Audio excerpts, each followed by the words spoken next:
সালাম আলাইকুম সবাইকে। আজকে আমরা যে টপিকসটা নিয়ে আলোচনা করবো সেটা হচ্ছে আমাদের ডেপ্রিসিয়েশন টপিকসটা। সো ডেপ্রিসিয়েশন মানে কি, সাপোজ ধরেন আমি একটা কলম কিনলাম 10 টাকা দিয়ে, এটা আমি কয়েকদিন ইউজ করলাম। এখন আমি যদি এই কলমটা বাজারে আবার সেল করতে যাই, তখন আসলে যে মার্কেট ভ্যালু দিয়ে আমি কিনতে চাইছি, তখন মানে যে মার্কেট ভ্যালুতে আমি কিনছি কিন্তু এখন সেল করার সময় সেই ধরনের আমি টাকা পাবো না।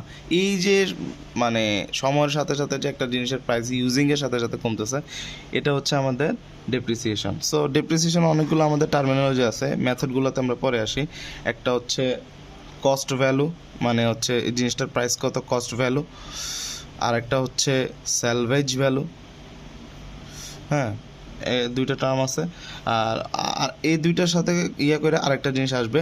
সো আমরা একটু পরে দেখব। কস্ট ভ্যালু মানে কি, এটা আমি যে প্রাইসে কিনছি, ঠিক আছে, একটা জিনিস কেনার জন্য যে প্রাইসটা আমার খরচ হয় সেটা হচ্ছে আমাদের কস্ট ভ্যালু।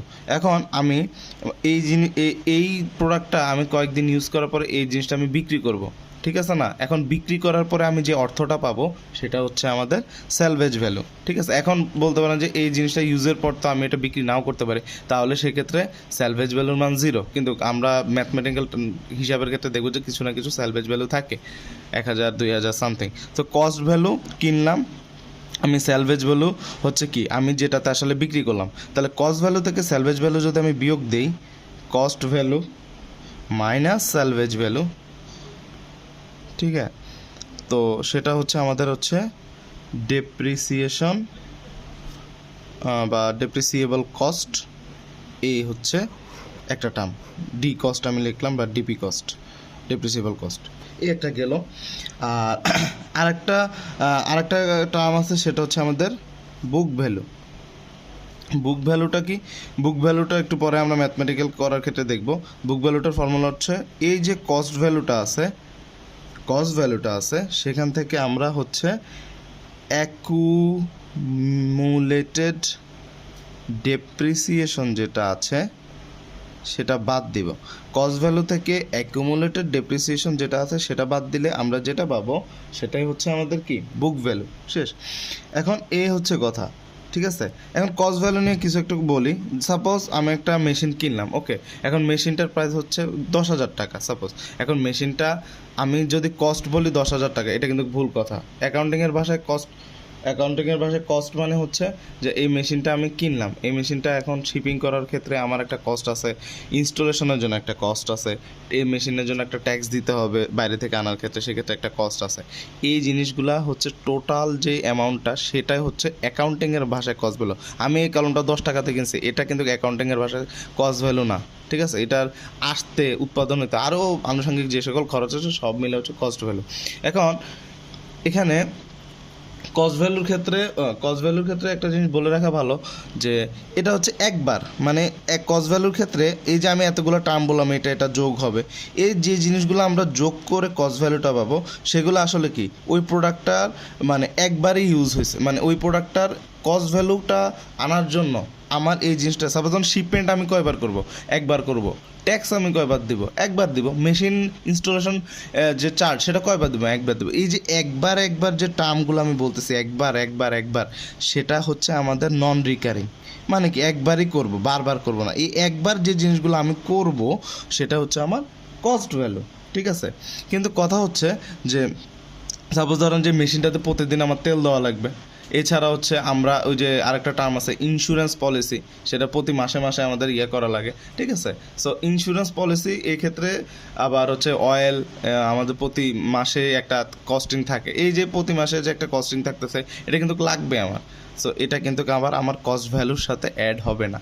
ওইটা হচ্ছে রিকারিং মানে কি বারবার যেটা লাগতেছে সেটা কস্ট ভ্যালুর সাথে অ্যাড হবে না। ওকে, সো এই হলো কথা।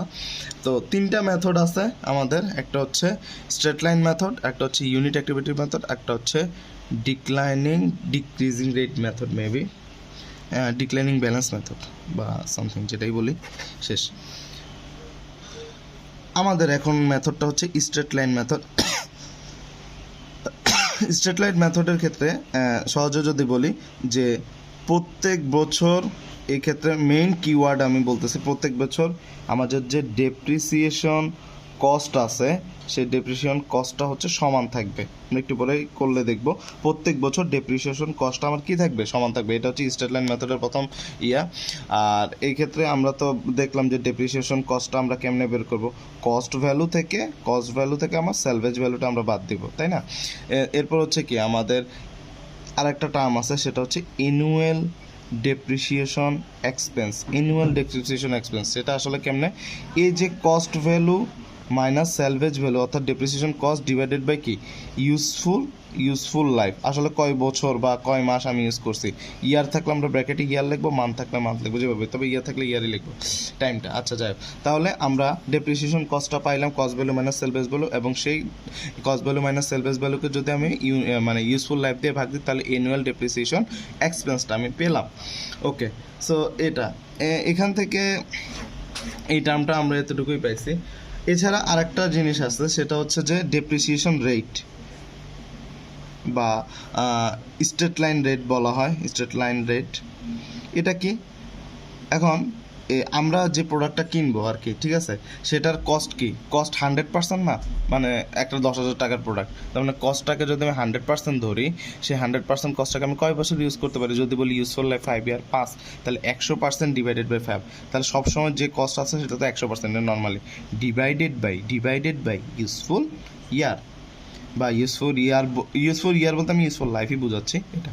তাহলে এই যে পার্সেন্টেজটা পাবো সেটা আসলে আমাদের কি ডেপ্রিসিয়েশন রেট বা স্ট্রেট লাইন মেথডের ক্ষেত্রে আমরা ইউজ করতে পারি। এই হচ্ছে আমাদের স্ট্রেট লাইন মেথড।